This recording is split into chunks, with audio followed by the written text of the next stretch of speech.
Welcome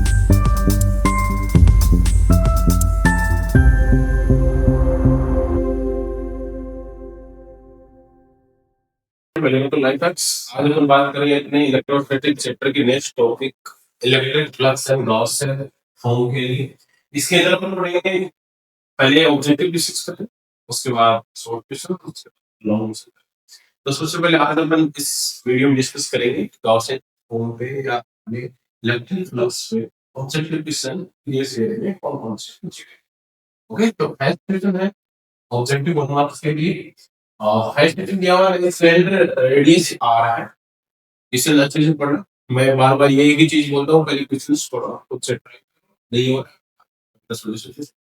cylinder और radius आ रहा है, तो ये पहले से यूनिफॉर्म इलेक्ट्रिक इलेक्ट्रिक फील्ड आपको यूनिफॉर्म दिया हुआ है इसमें parallel to the cylinder axis. Electric field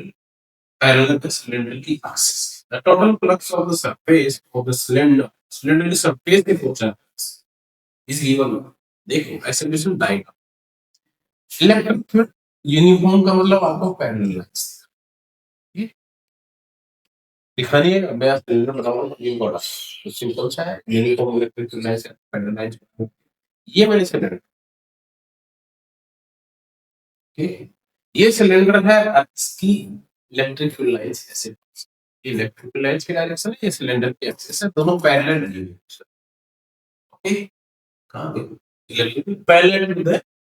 cylinder axis parallel. अब पूछा है इसकी सरफेस से कितना इलेक्ट्रिक फील्ड पास हो। अब इसकी सरफेस में कितना इलेक्ट्रिक फील्ड पास हो, ये सरफेस कैसे आपको दिख रहा है इलेक्ट्रिक फील्ड लाइंस पास हो रही है, ये वाली सरफेस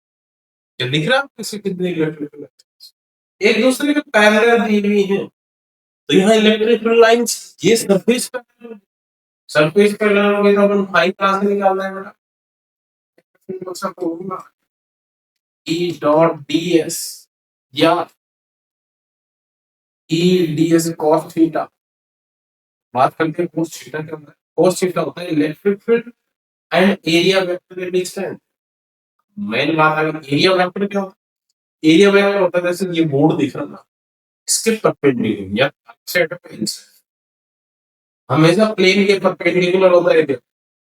ये चीज याद रखना, हमेशा परपेंडिकुलर होता है इस थीटा। ये थीटा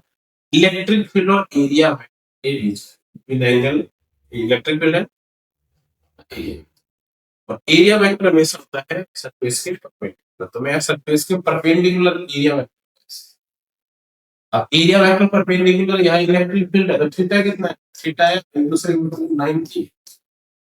cos 90 की वैल्यू होती है बेटा 0, तो मेरे पास 5 क्या आएगा 0। आप देख रहे हो इस इलेक्ट्रिक पास की होने वाली क्योंकि ये तो सरफेस वो पैरेलल भी, जिसके कारण यहाँ हमको पाई जी ये कब मिलता है जब ये परपेंडिकुलर होती है इसके एक्सिस, तब एरिया वेक्टर इलेक्ट्रिक फील्ड की डायरेक्शन में होगा, थीटा 0 होगा, अपने को मैक्सिमम वैल्यू देखने को मिलती है। इसलिए ध्यान रखना थीटा सब ये सब नेक्स्ट है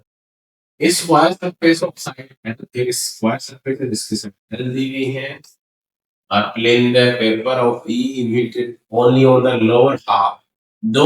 में इलेक्ट्रिक फील्ड पास हो on the square surface at some area electric field E किसमें वोल्ट अपॉन मीटर में है, the flux as associated with the surface flux, ठीक है। अगर इसमें पास हो square surface side of the plane paper is limited only to the lower half, lower half से पास, तो इसलिए फ्लक्स। अब सिंपल सी बात है, अभी जो हमने फॉर्मूला देखा था कि लोअर हाफ से पास होगा किससे पास होगा थीटा से, ठीक है। अब ये एंगल बन रहा है, ठीक है, ये सरफेस यहाँ इससे ये पास, ये मैंने स्क्वायर, ठीक है। अब इसका एरिया वेक्टर की तरफ थीटा निकालना तो आएगा, यदि हाफ में रखा हुआ है थीटा निकालोगे सोल्व करोगे आंसर पाई का फॉर्मूला आपके पास ds, ठीक है, या x e dot e dot में लगाओ cos थीटा वैल्यू आती है a प्लस, तो थीटा निकालने के लिए हमने वो किसको देखना होगा, इलेक्ट्रिक फील्ड को और एरिया वेक्टर को कंसीडर करना होगा। इसमें एरिया वेक्टर कहाँ है, इलेक्ट्रिक फील्ड, तो थीटा निकालूं मैं एरिया वेक्टर। अब इसका एरिया वेक्टर निकालो परपेंडिकुलर टू द प्लेन, वो क्वेश्चन बताएगा कि स्क्वायर और साइड पे different the plane of paper, plane of paper. अब बताओ प्लेन ऑफ पेपर पेपर पे बात करो, ये पेपर पे तो प्लेन ऑफ पेपर का एरिया की बात, ये इलेक्ट्रिक फील्ड एरिया वेक्टर बात साइड थीटा, थीटा मेरे पास 90 ना cos 90 मिल गया। प्लेन ऑफ पेपर मतलब ये प्लेन या बोर्ड, नोट को बुक में प्लेन पेपर ना बोर्ड, बोर्ड के अकॉर्डिंग स्क्वायर, और उसका एरिया वेक्टर भी प्लेन के जैसा परपेंडिकुलर आएगा, ये इलेक्ट्रिक फील्ड और एरिया के अंदर एरिया वेक्टर के बीच में एंगल बन गया 30, तो बन गया 0। ओके, नेक्स्ट थिंग जो a square secant side area रहता है line parallel to xy plane, xy plane पे स्क्वायर xy प्लेन एरिया वाला z, okay, z is equal to the electric field in the region is in the function electric field वो भी E dot ds cos theta cos theta की वजह से कौन सा operate xy plane है, तो एरिया वेक्टर होगा z, इन दोनों की xy के प्लेन z पे ठीक है। ई की वैल्यू लोग तो क्या देते हैं, सी जेड इज इक्वल टू के कहते हैं, के के डायरेक्शन में क्या होगा ना, ये है इसको सोल्व करो, और के क्या एरिया तो एरिया कितने कर लो बेटा, एक्स वाई प्लेन है, एक्स वाई प्लेन, तो ये dx का तो ये क्या है dy, एरिया कैसे लिखूंगा ds dy, ठीक है, वो एरिया लेके चलेंगे और dx dy रखेंगे। अब ये क्या है, इसका इंटीग्रेशन करोगे तो देखो cz स्क्वायर में बाहर आ सकता हूं, लेकिन cz स्क्वायर होगा और ds का इंटीग्रेशन होगा और dy लिमिट क्या होगा बेटा 0 से 0 से। अब आपको फॉर्मूला पता होगा इंटीग्रेशन का, इंटीग्रेशन क्या होगा सिंपल सा, इसका dx का इंटीग्रेशन x होगा और dy का इंटीग्रेशन dy होगा, लिमिट रखो 0 से z 0 से z, तो z z होगा तो मेरे पास बनेगा c z स्क्वायर मेरे से था, एक z इससे बनेगा एक z इससे बनेगा, तो होगा बनेगा c z to the power 4 और z इज इक्वल टू एक क्वेश्चन में दिया हुआ है होगा z to the power c a the power 4 c a the power, ये ऑप्शन करेक्ट। नेक्स्ट चलो, which statement is true of Gauss law? देखो स्टेटमेंट बोल दे चार्ज वाले side outside cross surface contribute that no surface वाले contribute देखो फिर plus depend upon the geometry of the Gauss if the metal पे depend नहीं no surface on G is Gauss को हम कहेंगे एक लाइक नॉन यूनिफॉर्म, नहीं नॉन यूनिफॉर्म नहीं, यूनिफॉर्म भी एक लाइक पूरे सरफेस में यूनिफॉर्म है। The electric field over the glossy surface remain constant and uniform at the electric field are like the uniform, तो हर पॉइंट पे क्या होगा, इलेक्ट्रिक फील्ड सेम होना चाहिए तभी गॉस हो काम करती है एप्लीकेबल होगी, ठीक है गॉस हो तभी एप्लीकेबल होगी जब इलेक्ट्रिक फील्ड सेम हो, सिंपल सी बात है यूनिफॉर्म इलेक्ट्रिक, ओके, इसमें हो गया ना फोर फंक्शन।